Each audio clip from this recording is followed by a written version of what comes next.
সুপ্রিয় শিক্ষার্থী বন্ধুরা, এখন আমি ৬ নম্বরের পরে ৭ নম্বর রুলে যাচ্ছি। তোমরা ভিডিওটি ভালো করে দেখো। ৭ নম্বর রুলে subject verb object in order to থাকলে আমাকে ভার্বের প্রেজেন্ট ফর্ম প্লাস অবজেক্ট নিতে হবে। ভার্ব যদি আমি ট্রানজিটিভ ভার্ব ইউজ করি তাহলে আমার অবজেক্ট লাগবে, আর যদি ইনট্রানজিটিভ ভার্ব ইউজ করি তাহলে আমার ভার্বাল ফ্রেজ অথবা প্রিপোজিশনাল ফ্রেজ দিয়ে আমি কমপ্লিট করতে হবে। দেখো, আবার এই আরেকটা রুল আছে, এর মধ্যেই subject verb object with a view two থাকলে তখন আর আমি টু দিতে পারবো না, ভার্বের সাথে ভার্বের প্রেজেন্ট ফর্মের সাথে আইএনজি প্লাস অবজেক্ট দিতে হবে। ইন অর্ডার টু অর্থ উদ্দেশ্যে, উইথ এ ভিউ টু অর্থ উদ্দেশ্যে, এবং দুটোটাই simple sentence. The boy works hard, ছেলেটি কঠোর পরিশ্রম করে, in order to earn more money, অনেক টাকা উপার্জনের উদ্দেশ্যে। এবং এই বাক্যটি যদি আমি এখন the boy works hard with a view to use করতাম তখন আর্ন না দিয়ে আমাকে আর্নিং দিতে হতো। এই যে ইন অর্ডার টু থাকলে ভার্বের প্রেজেন্ট ফর্ম দিতে হবে, আর উইথ এ ভিউ টু থাকলে ভার্বের সাথে আইএনজি দিতে হবে। সব আমাকে এটা মুখস্থ করতে হবে। এখন এই রুলসটা যদি আমি মুখস্থ করি আমি এটা কমপ্লিটিং সেন্টেন্স করতে পারবো, right form of verb complete করতে পারবো, আমি নিজের কারেক্ট ইংলিশটা অন্যের কাছে এক্সপ্রেশন করতে পারবো। So this is the best example. আসো দেখো rule 8, subject verb so dot dot থাকলে, সো ডট ডট, সো অর্থ এতই আর দ্যাট অর্থ যে, so dot dot that, so dot dot থাকলে দ্যাট ইউজ করতে হবে। তারপর একটা সাবজেক্ট, আগের অংশ প্রেজেন্ট টেন্স হলে ক্যান নট, আগের অংশ পাস্ট টেন্স হলে কুড নট ইউজ করতে হবে। তারপরে ভার্বের present form plus object. So অর্থ এতই, দ্যাট অর্থ যে, বাক্যটা complex sentence. She is so weak that, সে এতই দুর্বল যে, দেখতে পাচ্ছ সো থাকলে আমাকে দ্যাট আসবে। আমরা সাধারণত বলে থাকি কান টানলে মাথা আসে, তা সো এখানে দেখতে পাচ্ছ যে সো ডট ডট দ্যাট। তারপর বাক্যটা যেহেতু কমপ্লেক্স, কনজাংশনের উপরে সাবজেক্ট ইউজ করতে হচ্ছে, তো সে এতই দুর্বল যে শি ক্যান নট ওয়াক, সে হাঁটতে পারে না। আর এখানে যদি আমি ইজ না দেখা ওয়াজ থাকতো তাহলে এখানে আমার ক্যান নট ইউজ না করে আমাকে কুড নট ইউজ করতে দিত। যেমন দেখো, she was so weak that, সে এতই দুর্বল ছিল যে সে হাঁটতে পারছিল না। সো তোমাকে মনে রাখতে হবে যে সো এর আগের অংশ যদি প্রেজেন্ট টেন্স হয় ক্যান নট, আগের অংশ যদি পাস্ট টেন্স হয় কুড নট। সো তোমাকে মুখস্থ করতে হবে, you have to memorise them. দেখা যাক, এখন আমি চলে আসি রুল 9-এ।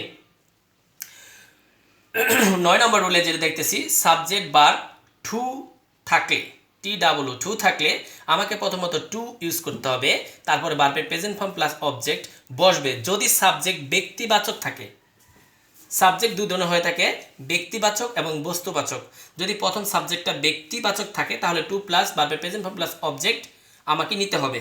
দেখো, শি ইজ টু উইক, সে এতই দুর্বল যে টু ওয়াক, সে হাঁটতে পারছে না।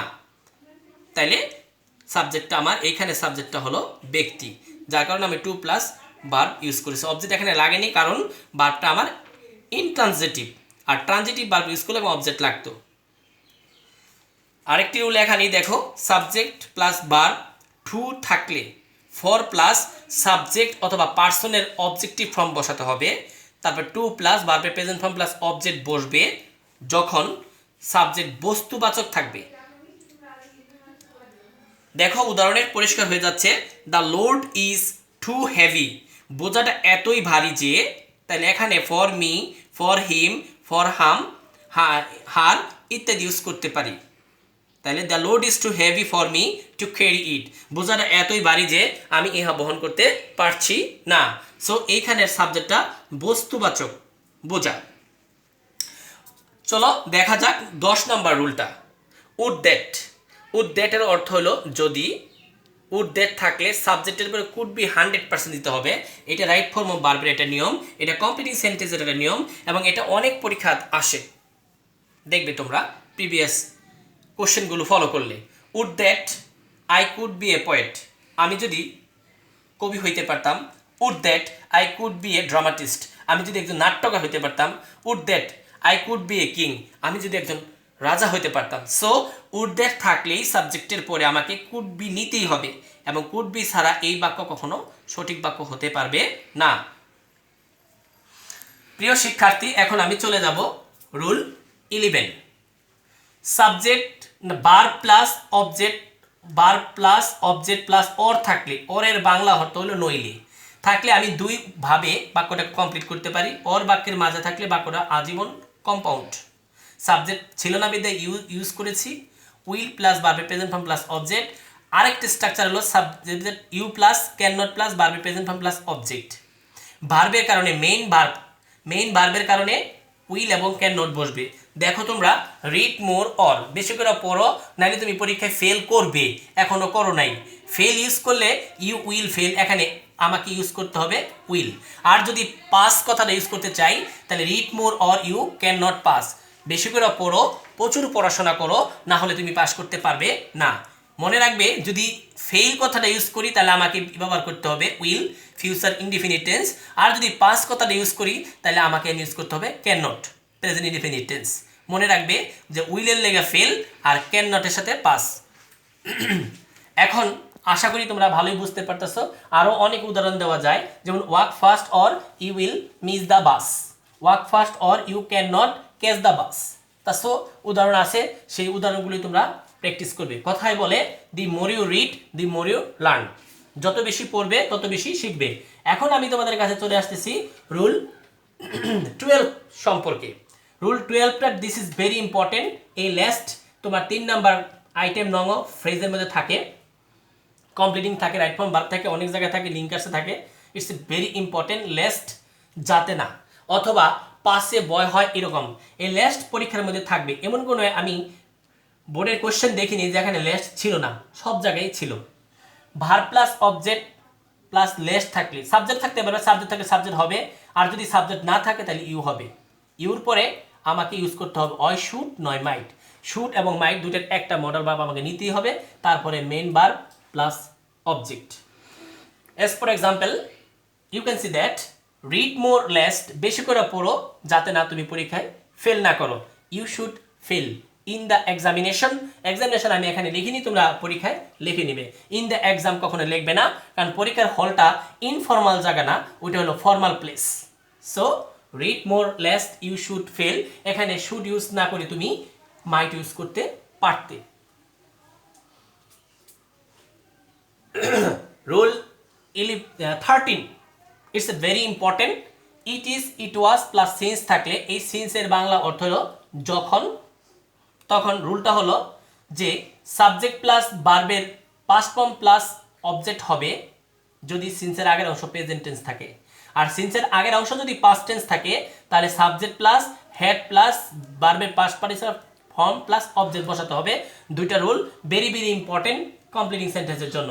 দেখা যাক, it is many years since, অনেক বছর হলো যখন I saw you at last, অনেক বছর হয়ে গেল যখন তোমার সাথে আমার প্রথম দেখা, আমি তোমাকে প্রথম দেখেছিলাম। ইট ওয়াজ মেনি ইয়ার্স, সিন্সের আগের অংশ পাস্ট টেন্স, সো এই পাশের অংশটা আমাকে পাস্ট পারফেক্ট করতে হবে। I had seen you at last, অনেক বছর হয়ে গেছে যখন তোমার সাথে আমার প্রথম দেখা হয়ে গেছিল। তা এখন বোঝার বিষয় হলো সিন্সের আগের অংশ প্রেজেন্ট টেন্স থাকলে আমাকে অবশ্যই পরের অংশ পাস্ট ইনডিফিনিট টেন্স করতে হবে, আর সিন্সের আগের অংশ পাস্ট ইনডিফিনিট টেন্স থাকলে পরের অংশ পাস্ট পারফেক্ট করতে হবে। এই সিন্সের বাংলা অর্থ অনেক, কারণ স্থান কাল পাত্র ভেদে বাংলাটা চেঞ্জ হয়ে যায়। আশা করি তোমরা সিন্স এর স্ট্রাকচারটা বুঝতেই পারতেছো। আর কম্পিটিশনে তুমি তখনই ভালো পারবে যখন তোমার স্ট্রাকচারটা মুখস্থ থাকবে, না দেখে লিখতে পারবে, অন্যের কাছে বলতে পারবে, তখন তুমি পারবে। এর জন্য মোর practice is needed for completing sentence. আসা যাক rule 14, subject verb object as if অথবা অ্যাজ দো, এটা কনজাংশন। অ্যাজ ইফ অর্থ যেন, অ্যাজ দো অর্থ যেন, ইনশাল্লাহ এটা সকল পরীক্ষাতেই থাকে। অ্যাজ ইফ এর অ্যাজ দো এর আগের অংশ যদি প্রেজেন্ট ইনডিফিনিট টেন্স থাকে পরের অংশ হবে পাস্ট ইনডিফিনিট টেন্স, আর অ্যাজ ইফ অ্যাজ দো এর আগের অংশ যদি পাস্ট ইনডিফিনিট টেন্স হয় পরের অংশ হবে পাস্ট পারফেক্ট। বি2 দিয়ে আমি ভার্বের পাস্ট টেন্স বুঝিয়েছি, হ্যাড প্লাস বি3 দিয়ে আমি পাস্ট পারফেক্ট বুঝিয়েছি। এটা ইনশাল্লাহ তোমরা বুঝো যে গণিতের ভাষায় অনেক সাংস্কৃতিক চিহ্ন থাকে, এবং আমার ইংলিশ ভাষায়ও বি1 ভার্বের প্রেজেন্ট ফর্ম, বি2 পাস্ট ফর্ম, আর বি3 হ্যাড প্লাস হ্যাভ বি3 মানে যে কোনো পারফেক্ট টেন্স হতে পারে। শি স্পিক্স অ্যাজ ইফ, মেয়েটা কথা বলে, অ্যাজ ইফ প্রেজেন্ট টেন্স ফরটা past tense, she knew everything, মেয়েটা কথা বলে যেন সব কিছু সে জানতো। This is perfect and correct sentence. আর যদি এখানে শি স্পিক্স এখানেও প্রেজেন্ট টেন্স আমি এখানেও প্রেজেন্ট টেন্স লিখতাম তাহলে আসলে জানা ভুল হইতো সেন্টেন্সটা, কারণ তখন আমি জানিই না আসলে এটা যে একটা গ্রামাটিক্যাল রুল। সো আগে প্রেজেন্ট টেন্স হলে পরে একটা পাস্ট টেন্স। এবার দেখো শিক্ষার্থী বন্ধুরা, আগের অংশ past tense, she spoke as if, সে কথা বলেছিল যেন শি হ্যাড নন এভরিথিং, যেন সে সব কিছুই জানতো। সো এই স্ট্রাকচার দিয়ে বুঝতে পারতেছি যে অ্যাজ ইফের আগে প্রেজেন্ট টেন্স হলে পরেরটা পাস্ট টেন্স, আর আগেরটা পাস্ট টেন্স হলে আমার পরেরটা পাস্ট পারফেক্ট। সো সম্পূর্ণ বুঝা, এখানে বুঝলে কোনো কাজ হবে না, ডাইরেক্ট আগে মুখস্থ করতে হবে, মুখস্থ করলে এমনি বোঝা হয়ে যায়। আসা যাক rule 15, subject plus verb plus object plus while থাকলে, এই হোয়াইলের অর্থ যখন অথবা যখনই, এই হোয়াইল থাকলে আমাকে যেটা করতে হবে, তোমাদের যেটা করতে হবে, ভার্বের present form plus ING plus object বসাতে হবে। এটা হলো সিম্পল সেন্টেন্সের স্ট্রাকচার। যে হোয়াইলের পরে ভার্ব থাকলেই ভার্ব আইএনজি, অনেক ঢাকা বোর্ডেও রাইট ফর্ম ভার্বে হোয়াইলের পরে ছিল হোয়াইল ক্রসিং, আমি বাক্যটি এখানে লিখেছি। আর হোয়াইলের পরে যদি সাবজেক্ট থাকে তাহলে বাক্যটা আজীবন পাস্ট কন্টিনিউয়াস হবে, প্লাস অবজেক্ট বসাতে হবে। দেখো, আই স দ্য বয়, আমি ছেলেটাকে দেখেছিলাম, হোয়াইল ক্রসিং দ্য রোড, যখন সে রাস্তাটা পার হচ্ছিল। তা সো এখানে বুঝতেই পারতেছি যে হোয়াইলের পরে আমাকে যা কিছু ইউজ করুক না কেন, আমার এখানে অ্যাটলিস্ট ভার্ব ইউজ করতে হবে এবং ভার্বের সাথে আইএনজি যোগ করতে হবে, না হলে আমার বাক্যটা হবে না। আর হোয়াইলের পরে সাবজেক্ট দেখতেছি, I saw the boy while he হলো সাবজেক্ট, তাই আমাকে পাস্ট কন্টিনিউয়াস করতে হয়েছে, হি ওয়াজ ক্রসিং দ্য রোড। এই বাক্যটা কমপ্লেক্স, এই বাক্যটা সিম্পল সেন্টেন্স। সো আমাকে মনে রাখতে হবে যে হোয়াইলের পরে ভার্ব থাকলে ভার্বটা আইএনজি হবে, আর হোয়াইলের পরে সাবজেক্ট থাকলে পাস্ট কন্টিনিউয়াস হবে। এটা কমপ্লিটিং সেন্টেন্সের স্ট্রাকচার, এটা রাইট ফর্ম ভার্বের একটা স্ট্রাকচার, এটা লিঙ্কার্সের জন্য একটা স্ট্রাকচার। এখন আসা যাক, দেখো 16 নম্বর রুল সম্পর্কে আসা যাক। 16 নম্বর রুলে subject plus verb let alone, let এলোনের সহজ বাংলা অর্থ হলো দূরের কথা, থাকলে আমাকে কমপ্লিট করতে হবে কিছু ওয়ার্ডস দিয়ে, এটা ক্লোজ দিয়ে করা যাবে না, অ্যাপ্রোপ্রিয়েট ওয়ার্ডস দিতে হবে একটার বেশি। He can not buy a fan, সে একটি ফ্যানই কিনতে পারে না, লেট এলোন এসি, এসি তো দূরের কথা। সো এই লেট এলোনের পরে AC, air conditional, air condition.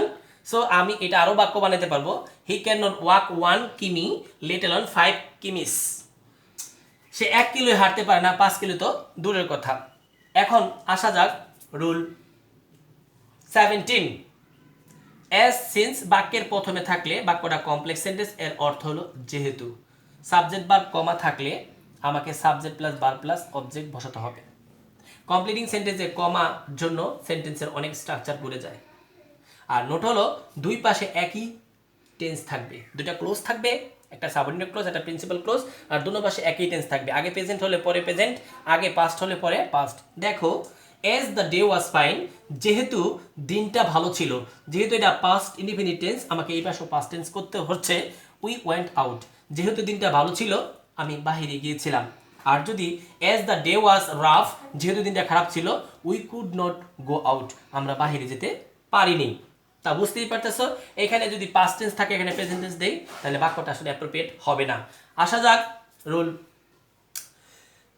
18, subject verb object as অথবা বিকজ, সেন্টেন্সের মাঝে অ্যাজ অথবা বিকজ থাকলে বাক্যটা সাধারণত কমপ্লেক্স সেন্টেন্স, এর অর্থ হলো কারণ, তখন আমাকে সাবজেক্ট ভার্ব অবজেক্ট বসাতে হবে। আর নোট, এটাও একই কথা, দুই পাশে একই টেন্স থাকবে। যেমন এভরিবডি লাইকস কামাল, সবাই কামালকে পছন্দ করে, লাইকস এখানে ভার্বের প্রেজেন্ট ফর্ম, বিকজ কারণ হি ইজ অনেস্ট, কারণ সে সৎ। আর যদি এভরিবডি হেটস কামাল, সবাই কামালকে ঘৃণা করে, কারণ হি ইজ ডিসঅনেস্ট। এটা ডিপেন্ড করবে সেন্টেন্সের স্ট্রাকচার উপরে, প্রিভিয়াস সেন্টেন্স উপরে ডিপেন্ড করবে পোস্ট সেন্টেন্স। রুল 19, এটা ইম্পর্টেন্ট, অ্যাজ সুন অ্যাজ, যেই মাত্র। সাবজেক্ট ভার্ব অবজেক্ট কমা থাকলে আমাকে সাবজেক্ট ভার্ব অবজেক্ট বসাতে হবে, কারণ বাক্যটা কমপ্লেক্স সেন্টেন্স। আর নোট, দুই পাশে একই টেন্স থাকবে। As soon as I reach the station, যেই মাত্র আমি স্টেশনে পৌঁছাইলাম, কমা দ্য ট্রেন লেফট, ট্রেনটি চলে গেল। তা সো প্রিয় শিক্ষার্থী, এখানে কমা ছাড়া যদি আমি বাক্যটা লিখি তাহলে আমার বাক্যটা রং হবে, অবশ্যই আমাকে কমা ইউজ করতে হবে। আর সেন্টেন্সের প্রথমে যদি কমপ্লেক্স সেন্টেন্সের প্রথমে যদি কনজাংশন থাকে তাহলে প্রথম ক্লোজের পরে কমা ইউজ করতে হবে এবং লাস্ট ক্লোজের পরে ফুল স্টপ ইউজ করতে হবে। This is very important for any learners. আসা যাক rule 20। It's a very important. Would rather, যেটা তোমার 3 নাম্বার স্পেশাল ফ্রেজের মধ্যে আছে। উড রেদার অর্থ হলো বরং। Would rather subject plus would rather plus verb থাকলে শিক্ষার্থী বন্ধুরা আমাদের প্রথমত দেন ইউজ করতে হবে, তারপরে ভার্বের একটা প্রেজেন্ট ফর্ম বসাতে হবে।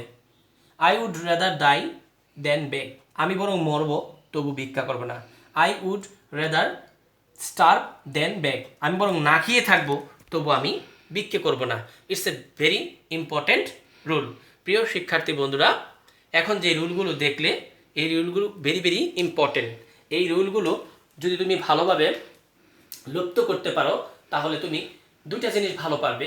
একটা, কনফার্ম হতে পারবে আমার রাইট ফর্ম কমপ্লিটিং সেন্টেন্স ঠিক আছে। নাম্বার 2, রাইট ফর্ম ভার্ব করতে গেল এই একই ভার্ব লাগে।